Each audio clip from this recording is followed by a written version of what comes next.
सामने। आप लोग की उम्मीद थी कि वरुण ठीक होके लौटेंगे और यहाँ पर फिर आपसे मिलेंगे और आप उसी तरीके से सम्मान करेंगे जिस तरीके से अभी अंकल बता रहे थे। उम्मीद के ऊपर कौन नहीं जीता। हम तो ये उम्मीद कर रहे थे जिस दिन से उनको हमें पता चला कि वो जीवित रहे हैं पूरे हादसे में, हमें तो ये उम्मीद थी कि वो ठीक ठाक हो जाएंगे और हमारे बीच वापस आ जाएंगे और ये बताएंगे कि हुआ क्या था उस दिन। इसी तरह से डेली जो है सवेरे एक मैसेज हम देते थे कर्नल केपी सिंह को। उन्होंने बोला था मैं बात नहीं कर पाऊंगा क्योंकि यहाँ का माहौल ठीक नहीं है, तो इसलिए जो है हम एक मैसेज दिया करते थे और उसी मैसेज का हमको जवाब मिलता था कि उनकी कंडीशन क्या है। और आज भी सुबह उन्होंने यही बताया था कि कंडीशन सीरियस है और क्रिटिकल है, और 3 घंटे बाद उनके तरफ 3 लफ्ज़ का मैसेज आया, ही इज़ गॉन।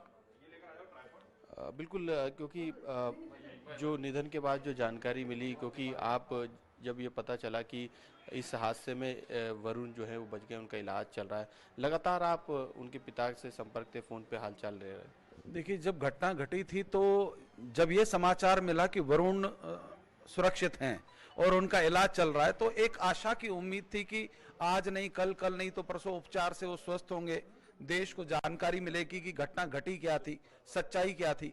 और हम लोगों को उम्मीद थी कि हमारा भाई, हमारा योद्धा, हमारा पड़ोसी, हमारा साथी हम लोगों के बीच में आएगा। और जिस समय वो दीपावली पे आए थे तो मेरी बातचीत हो रही थी उनसे, वो कुर्ता पजामा पहने हुए थे, तो मैंने उनसे हंसकर ऐसे पूछा, मैंने वर्दी के सिवाय, बोले कभी कभी तो खुशियां मनाने का ये कपड़े पहनने का मौका मिलता है। बहुत उत्साहित, बहुत परिवार आनंद में था, हम सब लोग आनंद पे थे। एक उम्मीद थी कि हम लोगों का ये योद्धा भाई लौटेगा, देश को जानकारी मिलेगी कि आखिर घटना क्या हुई और देश में आखिर ऐसे कौन से तत्व हैं जिन तत्वों के कारण कहीं ना कहीं इसके बीच में जो षड्यंत्र की एक बू आ रही थी, कहीं विदेशी ताकतों की, कहीं चाइना की, कहीं किसी की जो बातें थी, क्योंकि वो उसमें सवार थे तो देश उम्मीद कर रहा था, डॉक्टर उम्मीद कर रहे थे, सरकार उम्मीद कर रही थी, उनके इलाज उपचार में किसी प्रकार की कोई कमी नहीं छोड़ी गई कि उनको बचाया जा सके और सच्चाई तक पहुंचा जा सके।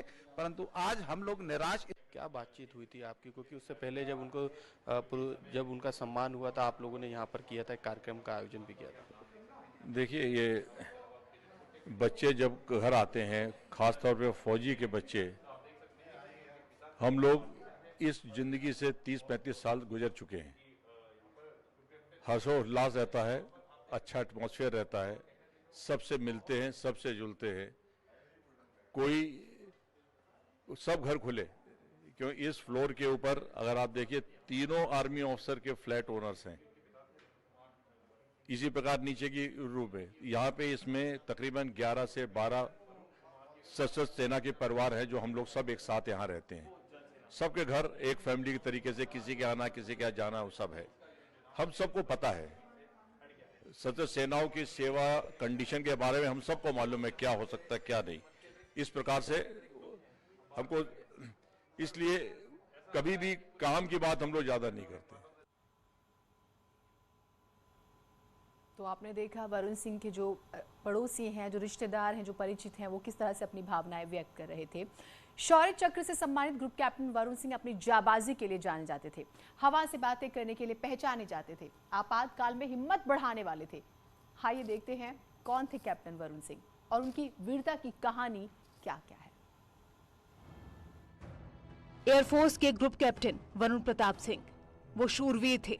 वो जिंदगी को दांव पर लगाकर देश का सर ऊपर रखते थे। वो ऐसे शूरवीर थे जिनकी बदौलत देश का सर ऊंचा रहता था।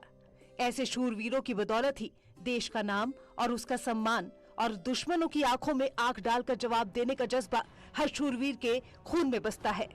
इस शूरवीर ने अपनी जान की परवाह किए बिना देश के लिए जिंदगी दांव पर लगा दी थी। शूरवीरता के पथ पर देश का गौरव लिखने वाले शौर्य चक्र से सम्मानित वरुण प्रताप सिंह जिंदगी की जंग हार गए। ये वो शूरवीर थे जिन्होंने पहली बार नहीं बल्कि बार बार अपनी जान दांव पर लगाई। इनकी शूरवीरता की कहानी देश का हर नागरिक जानता है, इसीलिए इनको शौर्य चक्र से सम्मानित किया गया। वरुण सिंह की शौर्य गाथा की कहानी और भी है। जब वरुण प्रताप सिंह ने अपनी जान को दांव पर लगाकर तेजस को सुरक्षित जमीन पर लैंड कराया था, तब MI-17V5 हेलीकॉप्टर नहीं था, बल्कि उनके हाथों में तेजस विमान की कमान थी, जो हवा की रफ्तार से हवा में बातें करता है और दुश्मन को